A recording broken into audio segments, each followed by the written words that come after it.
Hey there.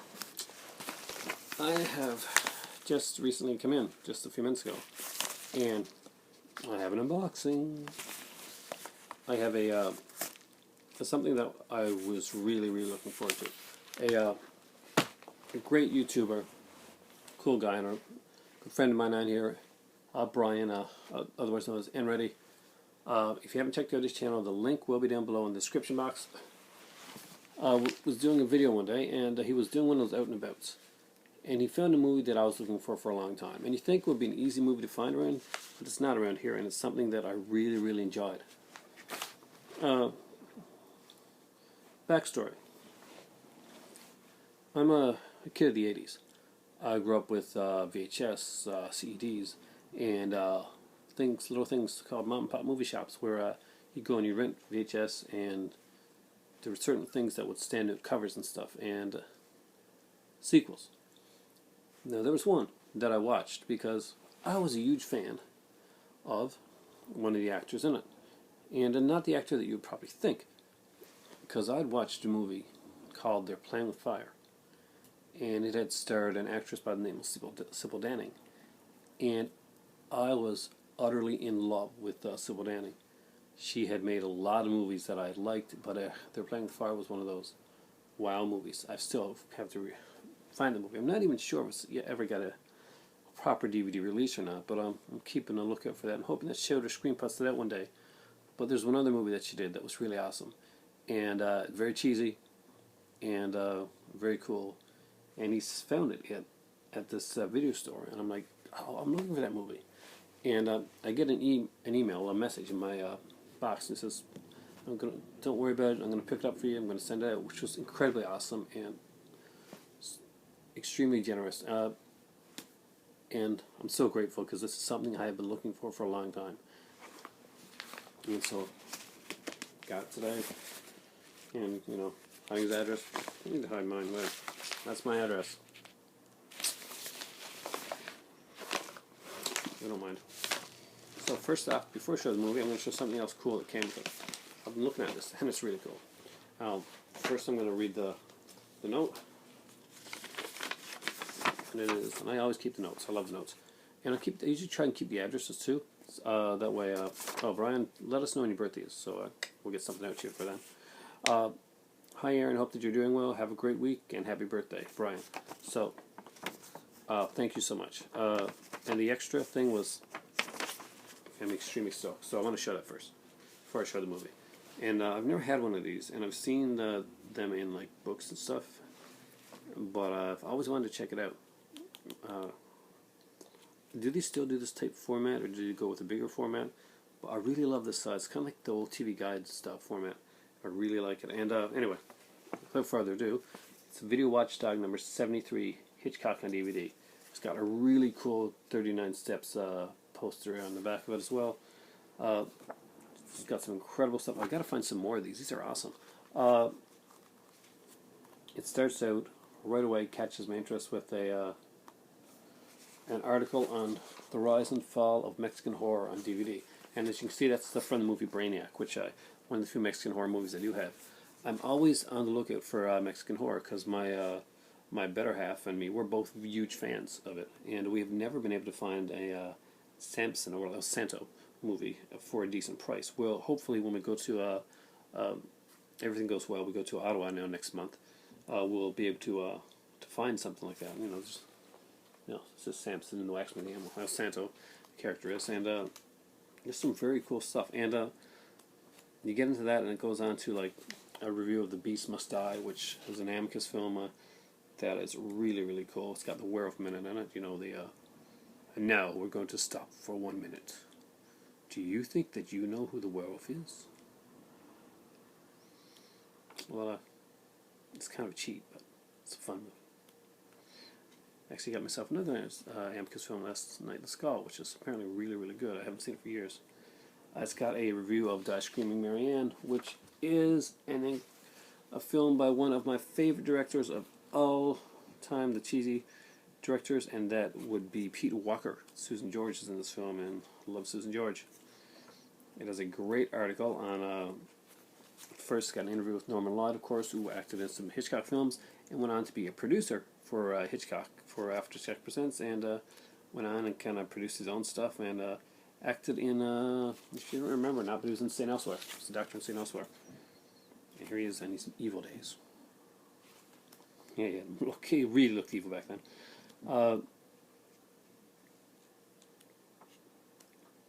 There's a fascinating articles on Hitchcock, DVD for Hitchcock. Just great stuff. I gotta say, I'm really impressed with this. This is my type of magazine. I didn't even know, well, I knew it existed, but I didn't know it was this good or this comprehensive. Just some incredible stuff. I'm definitely going to be looking for more of these around. I'm going to check out my bookstores and see if they have any of these. Now the film, Histories of Stunts, the thing I was looking for. I want Scream Factory to do one of these because I have the Scream Factory edition of the original movie, and I have the MGM edition. Now I have the MGM edition of this movie. My first time having this on DVD. I've never had this on DVD before. I've never seen the DVD before. I've only ever seen this movie on VHS back in the day. And I gotta say, there were scenes in that movie that I rewatched to the ending over and over and over and over again because I was a teenage hot-blooded male with hormones and puberty. Howling 2, your sister is a werewolf. And whose sister? Well, the girl from the first movie. Her brother is played by Reb Brown, who was Captain America, actually. Google it. But who acts in this film? Why, Christopher Lee. And, of course, the beautiful Sybil Danning. Well, personally, I always found Sybil Danning to be extremely attractive. And I think, even today, I would find Sybil Danning attractive. I know she was playing the nurse in Halloween, which I'm glad, glad she got more mainstream stuff now. She was a really cool actress back in the day, a very gorgeous girl. She had an air of confidence about her that I really dug. She kind of reminds me of Diane Thorne from the Ilsa movies. See if you get that. Kind of like a better-looking Diane Thorne. Not that there's anything wrong with Diane Thorne. Diane Thorne's cool. Anyway, this is done by Philip Mora. Philippe? I'm not sure. Mora, who actually, this was his first Howling movie he directed. But then he would go on to direct the movie that he wanted to direct, the Howling movie that should be made, the real Howling movie, the Howling movie that's more hardcore. That's the way the Howling should be done. He directed Howling 3. And, come here, closer. It had ballerina werewolves. I kid you not. It had ballerina werewolves. And, the big one. If you've seen Howling 3, you know what I'm talking about. I have it in my collection. I have the Howling, now Howling 2, yes. Howling 3, Howling 5, and Howling 6. I am missing Howling 4, The Original Nightmare, which starred Romy Windsor and Michael T. Weiss, who played the Pretender. And, of course, was also, if you're a soap opera fan from the back in the day, like I was, if you're my age, you watch soap operas, because if you're in your late 30s, early 40s, like me, you watch soap operas. Yeah, you did. They were big back then. Everybody watched them. I'm calling you out. He played Mike Horton on Days of Our Lives, and the role would be taken over by actors that would go on to do other big stuff as well. Rory Critchlow, who did a few other for other shows. I think he's acts on Pretty Little Liars now. And also, then I think Mark Valley, who is in Crisis and has been in a lot of shows. He's one of those guys that went on and did a lot of stuff. But I always liked Michael T. Weiss. I always found him a good actor. And he's in that one. This is a fantastic cheese fest. The ending of this film, the credit sequence, you just gotta see it. There's a scene where she rips open her top and shows her, she shows her breasts. And if you've ever seen Sybil Danning in a film where she is naked, then you know that, to quote Seinfeld, they are real and they are magnificent. Well, kind of quote. And they are. And they do this like kind of hard rock song. I kind of hear the song. It's been years since I've heard it. And they replay the scene of her opening her shirt over and over and over again, because it's a short movie and they're filling out the time space. It says an hour and 31 minutes, but I'm doubting very much that this movie is going over 80 minutes long. And we'll get 10 minutes of her opening her shirt, which I am completely fine with, because it is a cheesy movie. Basically, you got Christopher Lee in here going against Sybil Danning, and this takes up right after the first one, so it's not like it's not a true sequel. It is.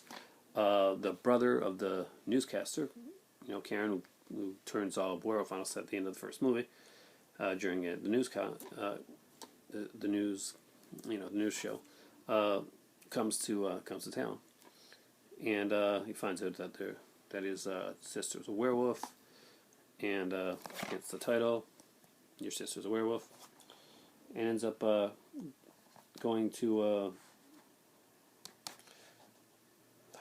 where's this saying here? Sturba.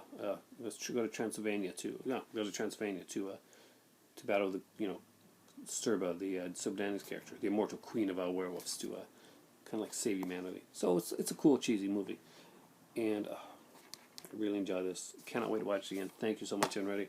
Thanks, Brian. I always go back and forth between, do I call the person by their YouTube name, or do I call them by their first name? But some people, I think, deserve the first name. So thank you so much. I love the cover. Incredible. MVM stuff. I just really love this. I'm geeking out. Thanks for watching, guys. Check out down below for Nready's channel. Make sure to like, subscribe, and to comment. It's got some really great videos. This recent one's a full moon screen update. Did an update on these horror movies that he recently picked up. I still haven't seen the last one, Testament of Rosalind Lee. I heard it's kind of an experimental type thing, so I'm not sure if I'm going to be into it, but I kind of want to see it, see if I dig it or not, see what it's like.